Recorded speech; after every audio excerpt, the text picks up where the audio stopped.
Today we're searching woman-owned small business WOSB set-aside contracts on Sam.gov, and I've got Sam pulled up on my screen, and I'll also do a little bit of educating on the WOSB program as well as we go along.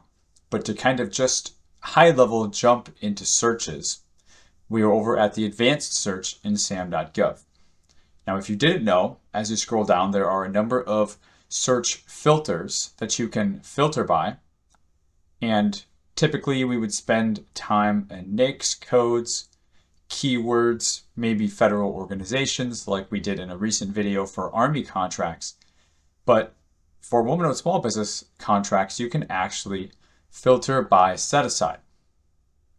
Now, when you filter by set-aside, you're going to see a number of different set-asides that you may or may not have been made knowledge of or that you've ever heard of.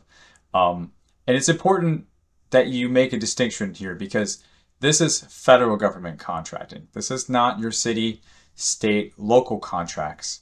So these are the federal set-aside programs that exist and that are procured through online government procurement sites like Sam.gov.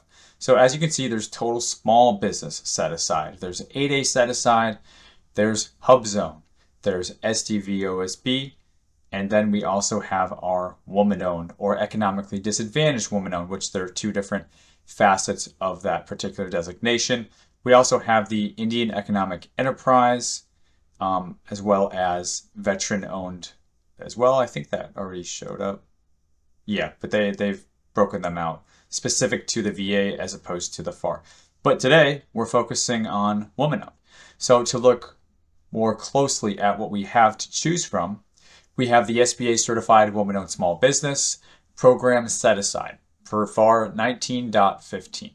We also have the SBA Certified Woman-Owned Small Business Program Sole Source FAR 19.15, and we'll look at both.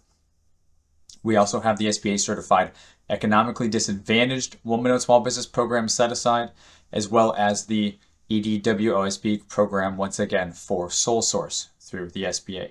So we have 4 different set-asides to choose from here, with emphasis on these are all from the SBA. So it's an SBA designation. So we can, if we want to, we can select all 4 of these. Doing so is going to include both the WOSB and the EDWOSB. So they're typically, or technically rather, 2 different designations, 2 different set-asides. You will see some contracts set aside for WOSB and you'll see some set aside for EDWOSB. And if you're not EDWOSB, you won't be able to bid on it just because, for example, you're a woman-owned small business. You'll need that economic disadvantage additional marker set aside to qualify. So they really are 2 different set asides. So maybe it would make more sense. I mean, as you can just see high level, I've selected all 4 and we have 313 results without applying any additional filters. So this is going to include solicitations. This is going to include more solicitations. It really is supposed to be a mix without any filters, but man, this whole first page is solicitations. What else do we have? We should have some awards in here. We should have some source of sought notices in here. So we have an original award notice there. We should have some even perhaps pre-solicitations in here. But really what this is speaking to, that all of these woman-owned small business set-aside contracts and EDWOSB set-aside contracts, okay, here's a pre-solicitation. The fact that so many of them are just full-blown solicitations that are due at some point in the future, or maybe we're just due over the last couple of days. Here's another source of sought. But for the vast majority of these other solicitations, I mean, the time I'm recording this is it's August. It's August 6th. We are in the smack daddy middle of the busiest season, the busiest quarter in federal government contracting. So it really is consistent with the story of the time of year. There's just so many woman-owned small business contracts on the market, another award.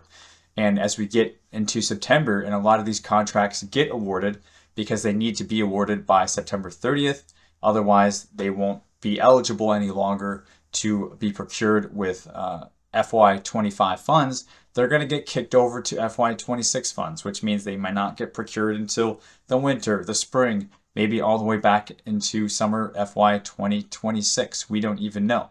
But this is really a testament, once again, to what's going on with the seasonality as we've gone now through 4 pages of search results.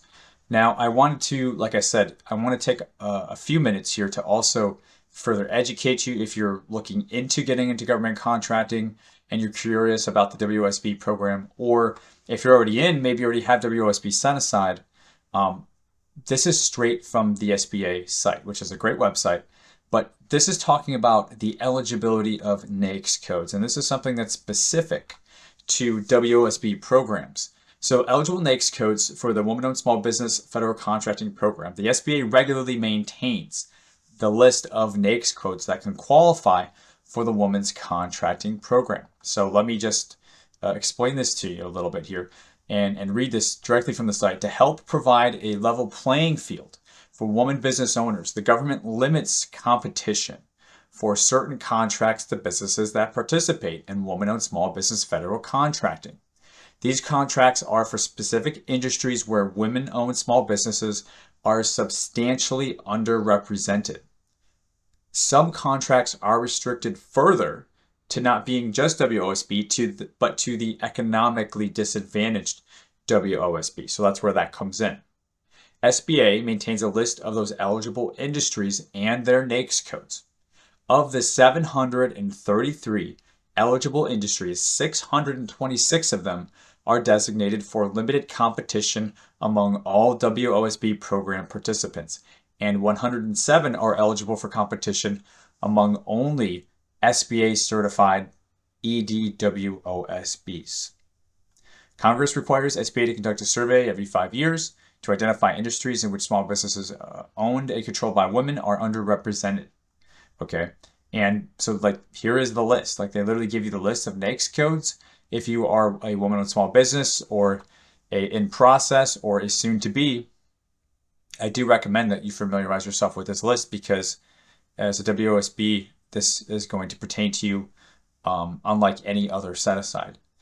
In addition, they say, please find the most recent study that they do every 5 years.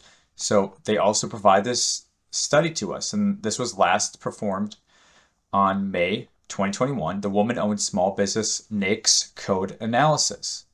Okay, and this was by SBA and prepared by Optimal Solutions Group. So this was, they won the contract to do that, coincidentally.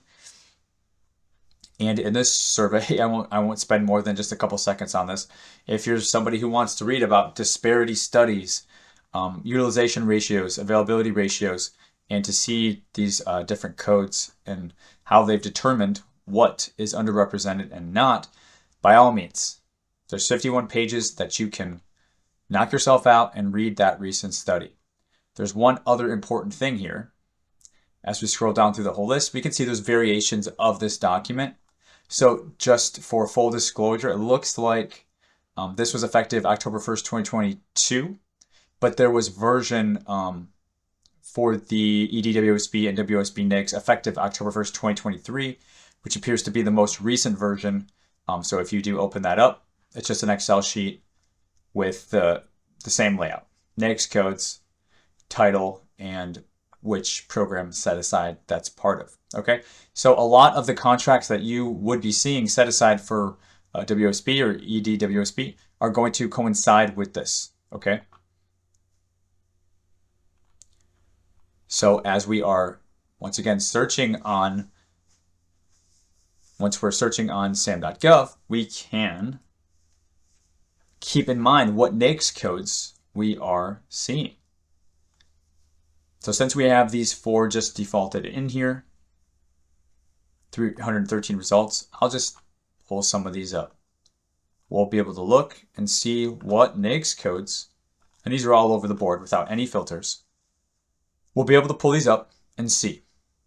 So 238990, of course, this is WOSB set aside. So 238990, if we want to, we can just do a control find, 238990, and it pulls up from this list as EDWSB.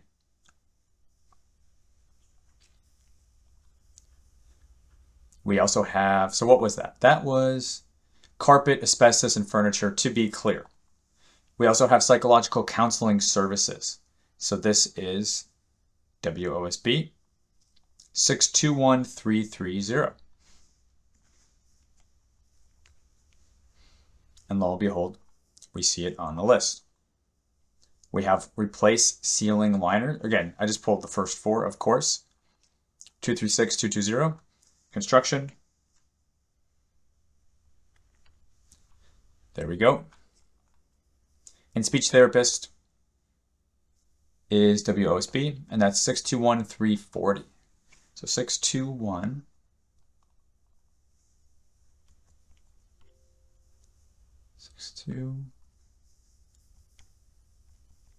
621340. Office of Physical Occupation and Speech Therapy and Audiologist. So you see why this list is important, and maybe if you didn't know that this resource was here, or that the list existed, or that there was this interesting relationship unlike any other with WOSB contracts, then now you do, and you are more informed for it.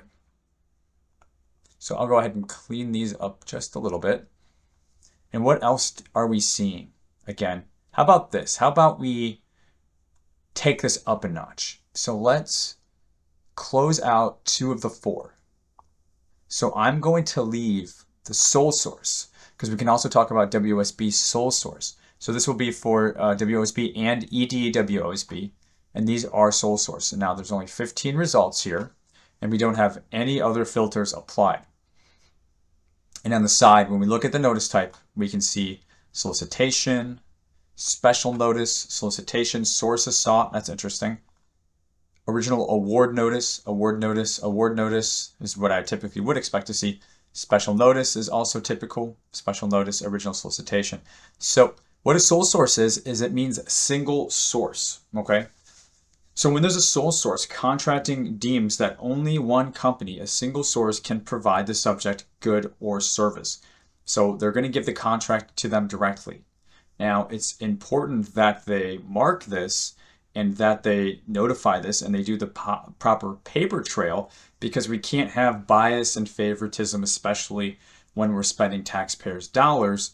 So, okay, we can sole source in certain instances to a woman-owned small business, but we're going to have to essentially post that paper trail and notify everybody on a public site like Sam.gov.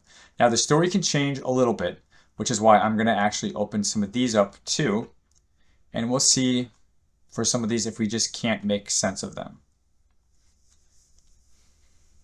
So the first is reusable energy absorbing layer and reusable universal skid board. So that's the job.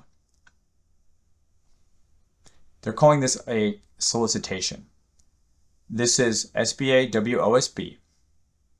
And they're saying the government intends to solicit a single source, firm fixed price purchase order to Quality Research, Development, and Consulting, Inc. So that's actually the name of the company, which is a woman-owned small business for the provision of the U.S. Air Force tested and approved reusable energy absorbing layer, REAL. Okay, so this is maybe a unique technology that, again, where's the company name? To Quality Research, Development, and Consulting, Inc. I mean, that's another heck of a name. We're having lots of interesting names this week. So this may be something that's unique to them. They may have the only product that meets this REAL specs, for example. And so the government is saying, okay, well, we have to give this to them as a single source per FAR, and we'll have to write that J&A. So here you can see single source justification. Do you want to see it? We can open it. And this is what a single source justification looks like. And this simplified acquisition. Let me see. Usually, yeah, okay, so this is contracting signing off on this essentially. Extensive market research efforts have failed. So this is what I want to see, to identify any alternative sources for this specific requirement. So they're saying we looked and we couldn't find it, right? We looked at other woman-owned small businesses. So further solidifying this single source approach, the USAF Aerial Delivery Manager issued a unit assembly training directive confirming that the only designated reel and RUSB systems have undergone the rigorous testing approved and authorized process. So only this company can provide it for these systems. Okay, so that's, a little bit of that one. NOI, Notice of Intent to Sole Source to JROTC insignias. So this is Navy. This is Special Notice. This is WOSB, Program Sole Source. The Notice of Intent, this is a Notice of Intent to Sole Source procurement under FAR of the WOSB program. The Marine Corps Training and Educational Command, TCOM. Okay, this requirement is for ribbons and ranks, insignias. And they're saying Millbar Plastics Inc. is required to be utilized. So that is looking like the company. Yep. So Marine Corps Base, Quantico VA intends to award a sole source contract to Millbar Plastics Inc. So another example of a single source. We don't have any attachments for this one. Equipment and supplies, SBA, WOSB. This is a solicitation.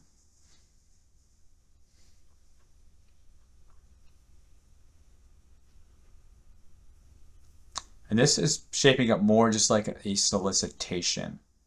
And I've dealt with a number of things like this in the past when you're trying to look at sole sources. And if you call contracting, they could say, well, yeah, we're planning to give it to this company, but if you've got something, send it over. So here's the information, right? So here they have section 1 here, technically section B of the uniform contract format. They have CLINs for women's polo, line of performance. What are we? Equipment and supplies. Okay, so polos, jackets, lots of jackets, packable jackets. But they're, who can only provide polos and jackets? Long sleeve, as a sole source. So that's interesting to me. Is there something that they're doing to them? I'm not quite sure. But sometimes this stuff is interesting to read through, especially if you're moisture wicking raid t-shirt with flag on sleeve. Okay, so they want that. So especially if you're a company that's in WOSB and ED-WOSB contracts, it's interesting to know about these sole source contracts out there. As you win contracts, as you build relationships with contracting, perhaps it's something to add to your strategy, or if nothing else, if your company offers something similar to what you're seeing, okay, let that contract go, but why not try to reach out and communicate, have a conversation with that contracting official to see when they're procuring in the future, to see if they procure other additional items, other additional statements of work, especially during this time of year. It can be a good practice, but of course you need to keep it professional. And this is not like blitz spamming. We don't want to spam. We want to build real relationships and solve real problems for people who really have them. And that's how we show up as a government contractor, right? But if there's a chance that your company can get a sole source contract through the WOSB program, I mean, heck yeah. A lot of people back in the day didn't even know you could sole source WOSB. It's just not as common as something like SBA 8A sole sourcing.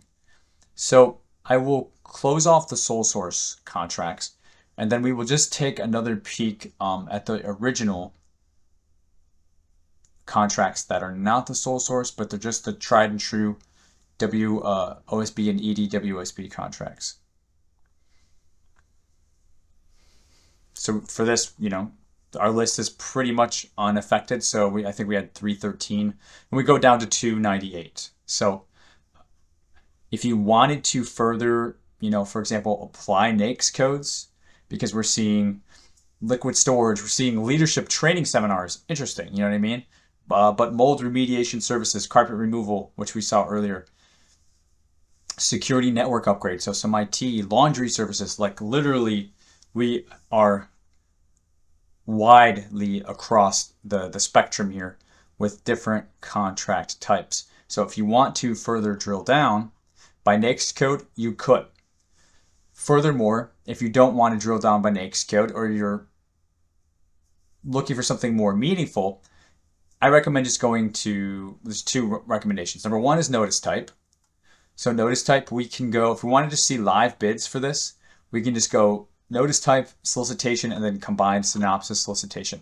That takes us from 298 to 255. So we chop off around 50-ish results. But now we're only looking at bids that are active, that are live, that we could potentially respond to and win. Okay, that's without any NAICS code.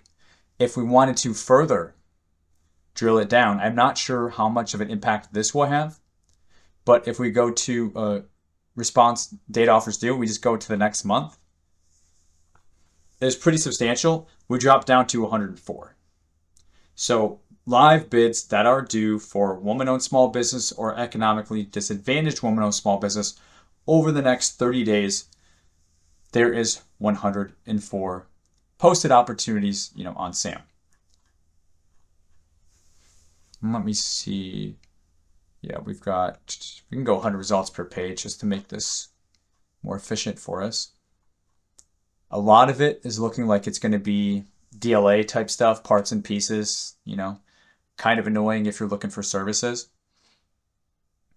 But it may not be a large enough list, 104 results, to start getting so specific to NAICS codes, because we're having pretty much just over one page. Pensacola Furniture, Custodial in Iowa, Custodial Army Reserve Center OH094 at Fort McCoy, Custodial Services in Fort Worth, Texas. Okay, we're banging on custodial. 360 leadership feedback reviews, a little bit more executive coaching, consulting type stuff, more professional. Vienna parking lot preservation, interesting. But a lot of DLA parts and pieces. Cultural resources services.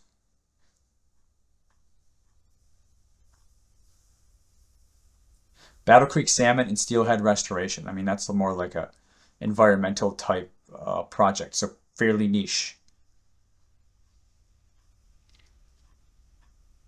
Some refuse and recycling services in Indiana, not too bad. We got some EEO investigation services. There we go. Leadership hiring assessment, interesting. Don't mind it. And some RRB marketing program services as well. SOP translation from English to Korean. So maybe some technical publication type work. 67 documents, it says. Explosion detection equipment. That's always fun as well. So there's a few different ways that you can slice this. I do recommend that you play around with all of them and get familiar, build your skill set here. And like I said, we didn't hit on organizations today. We didn't hit on product and service information like NAICS codes or PSC codes. And we didn't hit on place of performance either. I guess one last thing we could take a peek at is sources sought notices. It's saying none found. Let me see. So they're not posting, again, coming back to our story, government's not doing too much research during the busiest time of the year for contracts. Does not surprise me one bit that there's not any sources sought. Well, maybe I'm a little bit surprised there's not a couple, but what about awards? See, that surprises me, and I don't believe that, so that must be a glitch that says no matches found for awards. And I'm not the, nothing for justifications either. Let me make sure. Yeah, it's working. It's just, I can't tell you exactly why there's not awards in here. Is it the, okay. It's because I had it on the next month. Let me switch that back to anytime. And then we do have 16 awards as of, looks like, the last couple weeks. So my bad, that was just a filter thing. Definitely got to be careful with your filters. What about sources sought? So yeah, there's sources sought, like I said, a few, but there's only 4, so pretty consistent with what I was thinking for this time of year. So guys, if you want to keep learning, you want to keep training, you want to take your government contracting efforts to the next level, I highly recommend my upcoming training. It's absolutely free. It is focused on winning contracts faster without wasting time and money. So one of the biggest problems that I see in this space for new government contractors is that they come in, they try and figure this out for a couple months, and if they can't, they kind of throw in the hat or they quit. Or worse yet, there's many of you who are bidding and you're doing the good hard work and you respond to say 5 to 10 contracts and you don't win, and then you get disheartened. Okay, so my training is for you if you fit to either of those buckets or if you're just new to the space, because there's a number of things that are probably taking your focus to something where it shouldn't be. And in the training, I take that away. We slide it off the table, literally, not literally, but metaphorically, slide it off the table. And instead, I replace that with what you should be focused on. And I give it a very step-by-step breakdown of what that looks like so you can start implementing that into your business today. Learn from my mistakes, learn from my experience, learn from many of the other small businesses that I've worked with to help secure over $75 million with the coaching and the mentorship programs that I run and that I do. And if that's something furthermore that you're interested in, you're needing mentoring and coaching, just stick around to the end of that upcoming training as well. And I give you access to our calendar where you can speak with either myself or a member of my team and learn more about how we run our mentoring and coaching program. And we can learn more about the issues and the challenges that you're facing, because I can guarantee you I've probably seen it 100 different times with different businesses in different ways, whatever it is that you're up against. I've just done it so many times.